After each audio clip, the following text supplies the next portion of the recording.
اسلامی تاریخ میں آج ہم تذکرہ کریں گے حضرت فاروق اعظم رضی اللہ تعالیٰ عنہ کے دور حکومت۔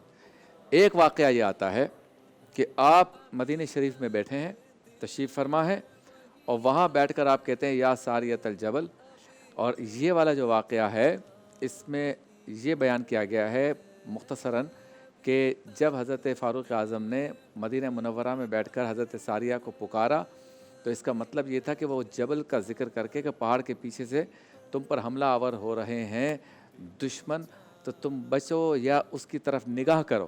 جب 2-4-5 مہینے کے بعد وہ لشکر واپس آیا تو صحابہ کرام نے پوچھا، جو کہ حضرت فاروق اعظم کے رفقا تھے، انہوں نے پوچھا کہ ساریہ ایسی کوئی آواز تمہیں آئی تھی جب پہاڑ پہ تھے تم؟ کیونکہ حضرت فاروق اعظم نے ہمارے سامنے تمہیں پکارا تھا۔ تو انہوں نے کہا ہاں مجھے آواز آئی تھی، اور ان کی آواز پر ہی میں نے ٹرن ہو کر دیکھا تو پیچھے دشمن آ رہے تھے۔ ایک واقعہ اس کا مفہوم یہ ہے۔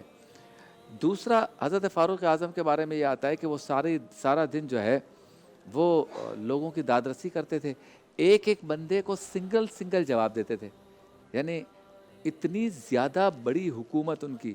بعض لوگ کہتے ہیں کہ پاکستان جتنا جو ملک ہے ایسے 10 پاکستان ہو، کچھ کہتے ہیں ایسے 16 پاکستان ہو، کچھ کہتے ہیں ایسے 22 پاکستان کو ملا دیا جائے۔ میں تو کہتا ہوں ایسے 2 پاکستان ہو چلیں، نہ ٹیلی فون ہے، نہ انٹرنیٹ ہے، نہ موبائل فون ہے، کچھ بھی نہیں ہے۔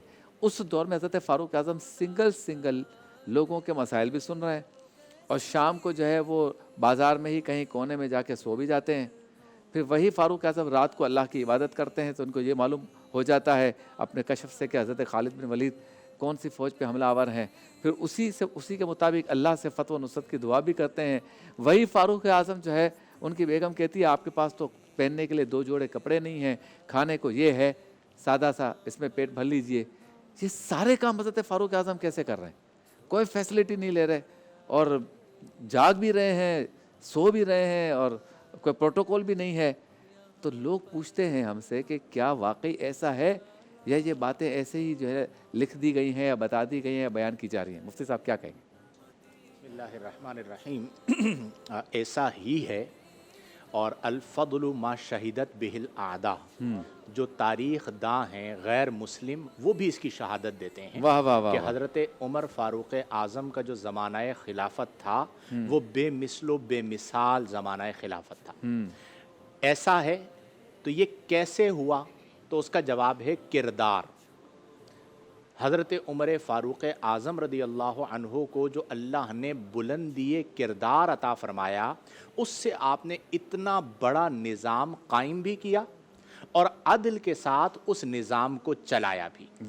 اگر حاکم کا کردار اعلیٰ ہو تو وہ حکومت کو یعنی مملکت کو بام عروج پر پہنچا دیتا ہے، جس کی مثال حضرت فاروق اعظم ہے۔ اور اگر حاکم بد کردار اور کرپٹ ہو جائے تو وہ ترقی کے زمانے کو پستی کے زمانے میں بدل دیتا ہے۔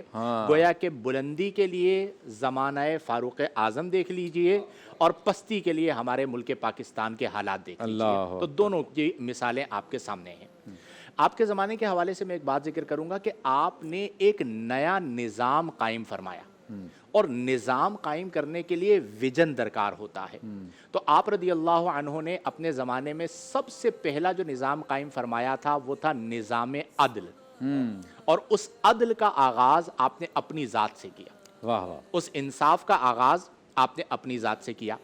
پھر اس کے بعد آپ نے نظام قضا کو قائم فرمایا، یعنی مختلف شہروں کے اندر قاضی اور حکمران مقرر کیے۔ پھر اس کے بعد آپ نے قاضیوں کے لیے نظام احتساب قائم فرمایا۔ آج کا نظام قضا دیکھ لیجئے اور دور فاروقی کا نظام قضا دیکھ لیجئے، آپ نے نظام قضا بھی قائم کیا اور اس کے لیے نظام احتساب بھی قائم کیا۔ پھر اسی طرح آپ کی جو خارجہ پالیسی تھی، آپ کی جو داخلہ پالیسی تھی، اور پھر اس نظام کو چلانے کے لیے آپ ہی نے سب سے پہلے محکمہ پولیس قائم کیا۔ اچھا، اس جو نظام آپ نے پولیس کا اس زمانے میں قائم کیا تھا، اس نظام کو دیکھیے، اور آج پاکستان کے اندر جو یہ محکمہ موجود ہے اس نظام کو دیکھیے، تو آپ کو زمین آسمان کا فرق نظر آئے گا۔ آپ نے جو نظام قائم کیا تھا اس قائم شدہ نظام کو آج ہم نہیں چلا پا رہے. چونکہ وجہ کیا تھی کہ وہ کامیاب کیوں ہوا تھا کہ اوپر جو بیٹھے ہوئے تھے وہ فاروق اعظم تھے, ان کے کردار کی بلندی تھی, وہ زمین پر سو جایا کرتے تھے, 2 جوڑے ان کے پاس لباس تھے, انہوں نے اپنی زندگی کو لگژری نہیں بنایا, اپنے آپ یا اپنی فیملی یا اپنے بچوں کو فیسیلیٹیٹ نہیں کیا, انہوں نے لوگوں کو فیسیلیٹیٹ کیا. پھر اسی طرح یہ جو آپ پاشی کا نظام ہے, آج دنیا رو رہی ہے کہ آگے جو جنگ ہوگی وہ پانی کی وجہ سے ہوگی, تو سب سے پہلے جو آپ پاشی کا نظام ہے یہ بھی حضرت عمر فاروق اعظم رضی اللہ تعالی عنہ نے قائم فرمایا. پانی کی منصفانہ تقسیم. جی ہاں, منصفانہ تقسیم. تو یہ تمام نظام آپ نے قائم کیے اور ان تمام نظاموں کی آپ نے سربراہی فرمائی. تو آج کے جو حکمران ہیں ان کے لیے یہ گویا کہ ایک پیغام بھی ہے کہ آپ کردار فاروق اعظم کو اپنا لیجئے. وہ جو آپ بات کہہ رہے تھے نا کہ جی ایک ایک بندے سے ملنا, چل کر اس کے پاس جانا, گلیوں کا آپ خود جو ہے وہ دورہ کیا کرتے تھے, راؤنڈ لگایا کرتے تھے. آج جو حکمران بنتا ہے سب سے پہلے تو عام آدمی کی رسائی ختم ہوتی ہے, اس تک عام آدمی تو کیا خاص آدمی بھی نہیں پہنچ پاتا, اخص الخاص اس تک پہنچتا ہے.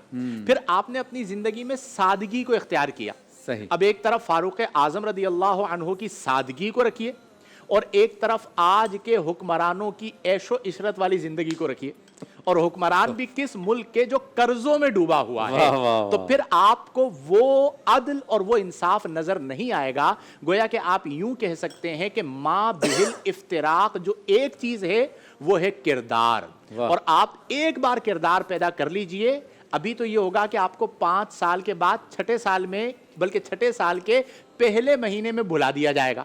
اور آج 1400 سال گزر چکے, عمر فاروق اعظم کو کوئی نہیں بھلا پا رہا. اس کی وجہ کیا تھی؟ ان کے کردار کی بلندی, جسے آج ہم سب کو اپنے اندر پیدا کرنے کی ضرورت ہے.